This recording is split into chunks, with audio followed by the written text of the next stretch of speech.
Yeah, these are other pictures we took on site. This is the waste chute, the entrance to the waste chute. Thank you very much to the Nigerian Institute of Architects, to ACAM, to the building practice, to CCP, to ITB, to Codex Associates, to the NIA mentorship session and the NIA Young Architects Forum. Thank you very much. Kindly give him a round of applause for the effort. He really captured the activity. I was in that court. I don't think he left anything out. Please appreciate architect Timileyin Ojo. All right, so at this point in time, I think architect Timileyin Ojo really captured everything from the very first day all the way to the last and up to the excursion, everything that went on in court 1. So for those of us that were not in court 2, it's time for us to see what happened in court 2. Either a full capture of everything that happened like this, or maybe lessons learned. So let's welcome architect Mary Taiwo Bankole as she comes up to give us what happened with court 2. And as a way of saying this, the reason why we're giving this report is not just to come and tell stories, but I know there's power in storytelling as well. Storytelling has its own power, right? So as you're listening, I'm sure you're being inspired. And when you see the leadership development program adverts or publications, I'm sure you will want to respond. And also, we should be able to look at how we can also do the same thing for coming. Over to you, Architect Mary. Good afternoon, everyone. So I'm about to present to you the lessons learned from our Cohort 2 LDP, Leadership Development Program of YAF. One thing, and I believe I'm speaking for everyone in Cohort 2, one thing we took away, which is also the first thing we put on our report slides, is our elevator pitch. So in one of our lessons taken by architect Titilayo Adeleye, she encouraged each of us to have an elevator pitch. That's 2 minutes or 1 minute pitch to your potential client, maybe in an elevator or at a very short meet.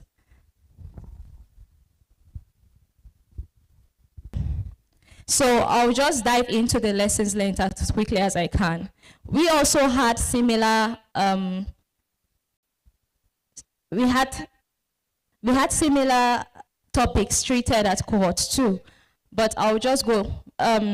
Topic we had, or the very first class we had, was given by architect Mobolaji Adeniyi, president of the NIA, and I will just pick quickly. One is, be proud to be an architect and introduce yourself as one wherever you go.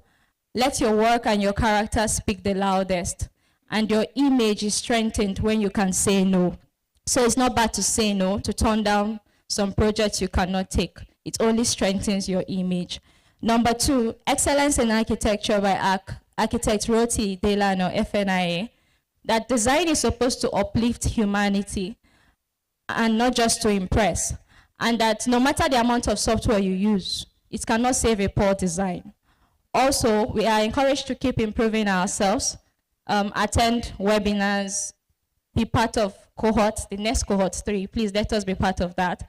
And also choose sustainability over vanity. So in whatever we are doing, whether we are designing or whatever we are doing, make sure that the materials you are putting, whatever you are using in your design will be sustainable. Then even if your design, you're taking a design that is pro bono or your clients won't pay you well, your integrity is more important. So deliver your best. Lesson 2. Value creation through building code compliance by architect Michael NIA. Now, in this class, architect Michael stressed the importance of designing with the building code. So you don't just come and design anything how you feel. You have to design with the codes in mind. And we talked extensively about the different kinds of codes we have. The NBC, the Nigerian Building Code of 2006, and 2018 Nigerian Building Code, which is yet to be in full operation. And also, we have the IBC, International Building Code, the Fire Code, and many other codes like that. And for all of us that were in cohort 2, we had free access to these codes because it was shared to us after the class. Also, the Business of Architecture by architect Kelechi Onike, who is our YAF president, our YAF chairperson. Talent is not enough. If you must earn money, you have to see architecture as a business. And also that some of us can be entrepreneurs or intrapreneurs. What it means is that we can work in a firm and rise to the top if we are not able to start our own businesses. And also that the business of architecture is like a pyramid, beginning with the grinders, the minders, and the finders. And some of us, young architects, remain at the level we are because we don't want to move up. You want to remain at the grinders, you want to collect the designs, you want to execute them yourself, you want to go to site yourself. You have to be able to start delegating to other people, trust them, and you have to train them so that you move from being a grinder to a minder. You begin to supervise what your young architects are doing. Then you move up to a finder, and you don't do any job again. You go out there, you source for the job, you source for the money, then you pass it over to those who supervise the minders and therefore the grinders. Next slide. Developing a strong client base by architect Titilayo Adeleye. The failure of architectural businesses can be traced to client dissatisfaction. So we need to be careful when we are working with our clients. And so one of the things she also stressed besides our elevator pitch was that we should create a niche for ourselves. And this is not going to be possible unless we are able to, after working with a firm or touching all the aspects of architecture, construction, design, and every other, you need to know what suits you. That's the only way you'll be able to go in that direction. Then make a powerful first and lasting impression wherever you go. Develop good communication skills. Have good social etiquette as an architect. Then have a standard procedure for taking on new briefs and clients. And no experience is wasted. Even when you lose out on a project, the experience you have gained on that particular project is not wasted. Also, protect your name at all costs. Whatever you do, make sure that your integrity stays intact. Then she advised us to advertise in unconventional ways, like Terms in Architectural Practice by architect Wale Okubajo, FNIE.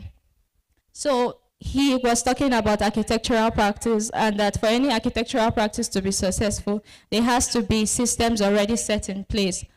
What are systems? A set of behaviors which have become consistent. They should be flexible and adaptable. All of us who have worked in firms can attest to the fact that the way firm A behaves is not the way firm B behaves, like the way they structure their things, how they do, the processes they undertake. So every firm has a system. We also want, in the future, you have your own firm. What are the systems you're already putting in place for that? So how well a practice works is directly proportional to the operations of the systems put in place. So you have to reinforce a culture of following established systems peculiar to your own firm. Because firm A behaves like this doesn't mean that you should behave the way firm A is doing. What is peculiar to you and what will work for you? And the systems cut across admin systems, design studio, every aspect of systems in the practice. Then we're advised to move from opportunistic thinking to strategic thinking. Don't wait for the opportunity. Begin to plan for it now. Whatever you do, start planning how you want to operate your firm. And he gave us a little, I would say a little cheat, that for a successful business, your income should be at least twice your expenditure. And that brings me to go back to Architect Kelechi's class that talks about when we are costing, because architecture is a business. Do not just put cost for your design. Plan your overhead cost in your office. Even if you don't have your office, even if it's your bedroom, won't you pay for light? Won't you pay for water? Whatever you are doing, your transport from site to site. Put all this into consideration in your costing. So at the end of the project, it's not that you have spent everything on running around and you don't have anything as profits to plan for the next year. And as he always says, don't eat your seed with the harvest. Lesson 4, Partnership in Architecture by architect Uduak Udo, who is here. Architect Uduak Udo works with CCP, is a partner in CCP, which is a consortium. And we didn't know what a consortium meant at the time he spoke to us. But he made us understand that a consortium is a collaboration of different professionals. So in his firm, there are architects, there are M&E professionals, MEP professionals, QS, every sort of individual in your building project. Most of them can be found in his firm, and it becomes a consortium. It makes it easy because everybody is pulling their talent into the firm. Capital is easily assessed, and also the risk, and there's minimal risk because if we have profit, we share it. If we have losses, we share it. And there's progress going on because of that. And he encouraged us to collaborate. Don't be a one-man architect. You can collaborate with that QS that you knew when you were in Part 4 or in your school. You can collaborate with anybody. So be ready to go into this consortium. And he told us there are different kinds of practice, the limited partnership, different types of partnership rather. And the kind of partnership CCP is currently in is the limited partnership. And we're able to ask a lot of questions concerning the disadvantages and the advantages of partnerships. And also that it ensures continuity. So they have people that started the CCP. Many of them, they have left, they are retired and they are now consultants, but they still bring their inputs into the project, but they are at the background. Then those that started coming from, they have risen up to the position of partnerships, and they are already contributing their quota to CCP as it is right now. So the next lesson, client experience and engagement. Mrs. Ufoma Thompson isn't an architect, and I think it was really important that architect Kelechi brought her. So she had experience with CCP and as a client, and she also was able to come from the client's perspective on how we should be able to treat, how we should relate with our clients. One thing I took from her lesson is that client retention is very important. She said it is cheaper to retain your client than to get a new client. So another thing that she said is, why opt for a one-night stand where you can go into a marriage? And I think that that is something for us to think about. Sometimes the way we deal with our clients, at the end, our clients cannot even refer us and they won't even want to come back to us. So whatever you're doing, whatever decision you're making, make sure that you're looking forward to the marriage proposal in the future. Then she also talked about following up on clients for feedback and acting on them. Another thing that we fail to do, and which is something I hope to do, is to always ask for client feedback. And another thing also is not just client feedback. According to architect Rote Adelano, ask for your peers' feedback. Ask them how well you have done in some of the designs you have submitted. It is good to improve and help you improve on your designs better. Next slide, please. Okay, making a world-class project by architect Yinka Ogundairo. So this was the end of the class, but it was important because it summarizes everything we have done.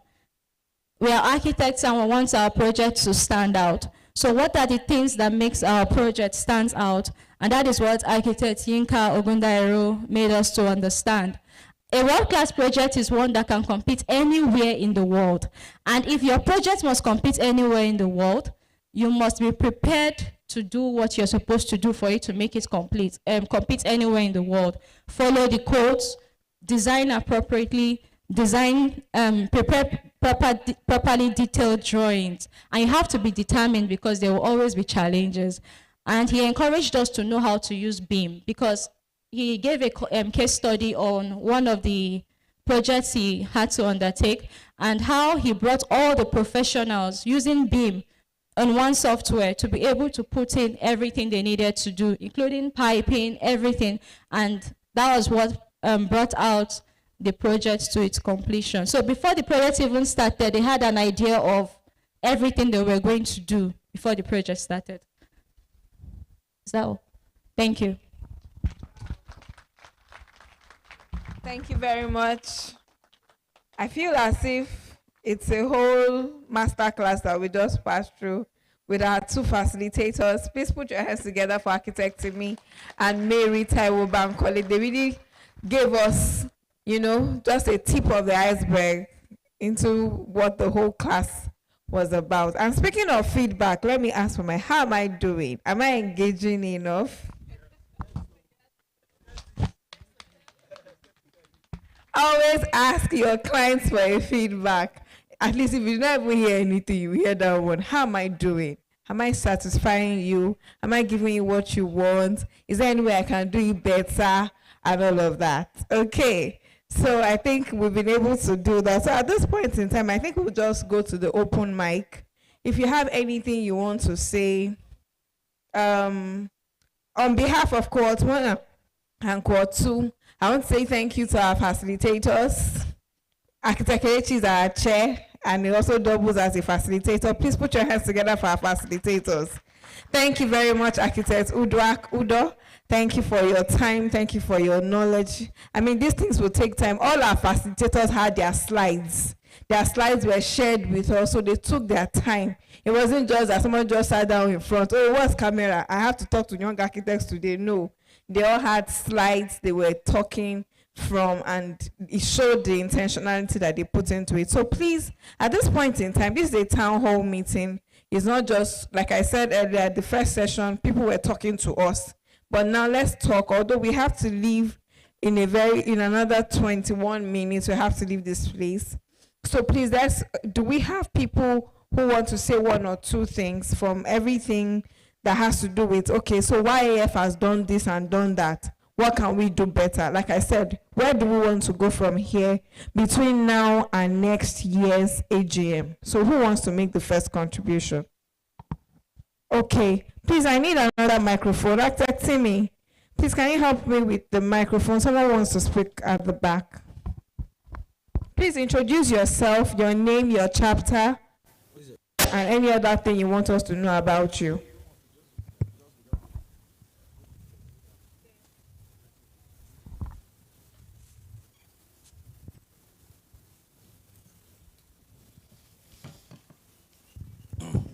My name is Oluwaseun Ayinla, architect. I'll be inducted today by the grace of God.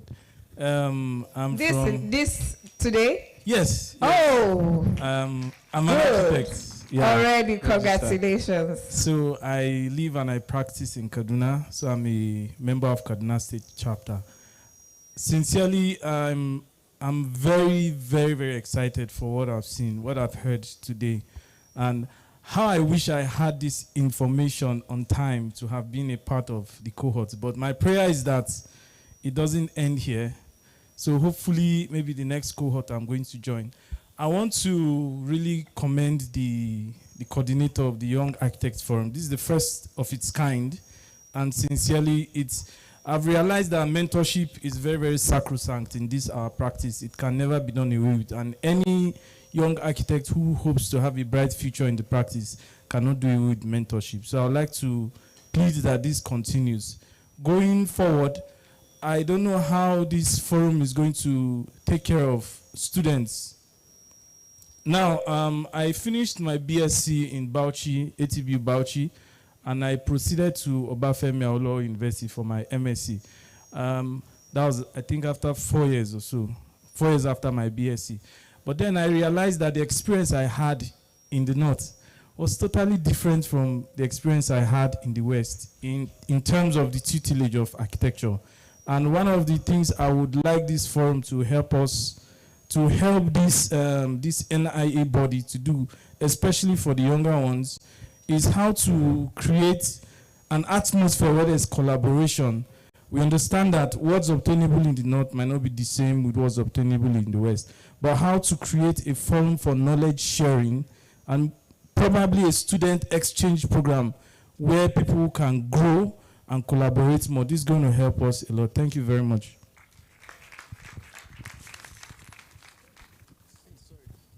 Architect Udrak wants to say something. about that. Do we have any other person that wants to speak?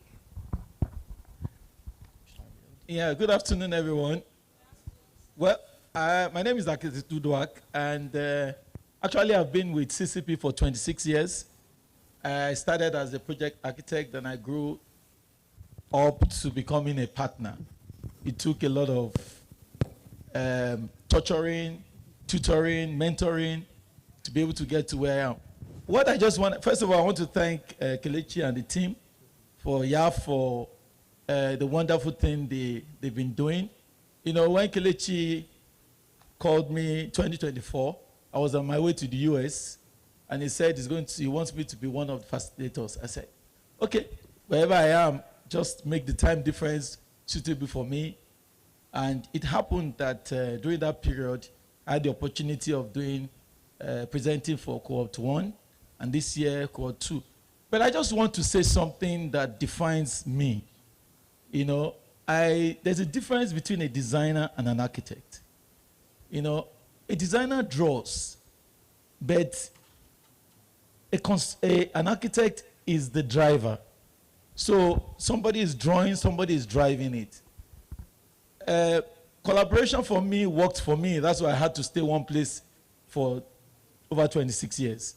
Some people are always in a hurry to move, but when you move, and if you don't move with wisdom, with knowledge, with understanding, sometimes what you meet outside can move you. Why am I saying so? Because I decided to stay in the partnership because I wanted to build myself, not just a designer, but to be an architect. A designer, you see, a lot of us, we learn from contractors because you are a designer. You draw, somebody will just say a raised floor. What do you mean by a raised floor? How do you define a raised floor? How do you design a raised floor? How can you maximize the use of a raised floor? But when you put, sometimes people will write, designers will write to manufacturer's detail. That's a designer. But an architect will give a detail. Then the guy coming to do the workshop will now tell me what he wants to do with my detail. Is it that he's going to prefer an alternative for me, but I have to know what I want him to do. So designers allow contractors to become architects. A lot of times with designers, when you finish doing your drawings, is the contractor that tells you how to execute what you have designed, which is not supposed to be. So staying in a practice evolved me to becoming a commercial architect. I can speak as an engineer. I can speak as an MAP consultant. I can speak as a QS. I can speak the language of a structural engineer. I'm not a structural engineer, but I can tell you what reinforcement can carry a beam. I can design extension. I can do trusses, space trusses. I can design those ones. Not because I'm an engineer certified, but because I am a commercial architect, an engineer by induction, because we have disciplines. I have seasoned engineer around me. I live with them. I have seasoned MAP around me. I have seasoned quantity survey. I can do a bill of quantities. I can specify. I can do specification writing. So all these things evolved because of the partnership. I just want to encourage the young people. When you finish school, try and go to a finishing school. You see, when you finish school, try and go to what? A finishing school. Because you are not finished until when you meet the right client. In those days, you have clients that didn't know what they do or what they wanted. They just say, oh, do it for me. But these days, you have season. We have a project in the economic free zone. Have you ever designed a firefighting system using mist? Who's done it before here? Mist. Using mist. Everybody uses water. But we have a project that we have to go and read to understand how to design firefighting using mist. The guy said, I don't want water in my building. I want mist. Then we had to go and look for it. And we found mist. How to design using mist. So you need to become, when you finish school, go to a finishing school. I think YAF should collaborate with some people and build a finishing school where people, when they finish, they become architects. An architect is different from a designer. If you are still allowing the contractor to specify for you, to tell you how to do raised floors. How many people have seen raised floors? I took some people to our building some time ago at Lato. We have raised floors there. We don't use typical, raised floors are very good around the swimming pools. So when it rains, you don't even see the water anywhere. I don't need to drain the water, the water just goes itself. You know, so these things are things that you learn with time. So I just want to encourage the young architects that while you are trying to draw, because social media, everybody does 3D, you do 3D, but is your building responsive to the users? A lot of people are fleshing up buildings. They want to go and meet a client. They just do beautiful buildings and showcase to the client. And what about the interface within the interior and the exterior? So I just want us to define your personality. Are you an architect or you are a designer? But I want you to be an architect, a full-fledged. You can speak the language of, if you get to a site, don't let engineers bamboozle you that it cannot work. Trust me, I don't believe it cannot work.